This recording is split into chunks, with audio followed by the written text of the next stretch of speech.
বাবা বাবা ও বেটা তুই মহিলাটা কার? আমি তো বিয়ে করে ফেলেছি। বাবা তোমার কি বিয়ের বয়স হয়েছে? এত হালকা বয়সে বিয়ে করছো কেন? আরে বাবা, বাড়িতে তো মা নাই, তোমার কাজকর্ম করতে অসুবিধা হয়। এই দেখো লক্ষ্মী একটা বউ নিয়ে আসছি, সব রকম কাজ করে। তোমার অসুবিধা হবে না, আমার অসুবিধা হবে না। বাবা তুমি তো বিয়ে করে ফেলছো, তো যাও ঘরে যাও। আচ্ছা বাবা, ঠিক আছে, চলো ঘরে চলো। বৌমা তো লেখাপড়া বেশি, বাড়ির কাজ কাম ভালোভাবে করতে পারবে। আরে বৌমা ঘর চালিয়ে গেলে শান্ত।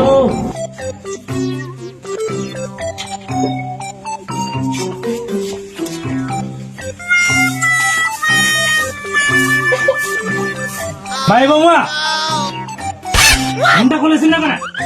বাড়ি তো কোনো লোকজন নাই, ঘুমটা খোলো। হ্যাঁ বেটা তুই এখানে দিলে বৌমা কোথায়?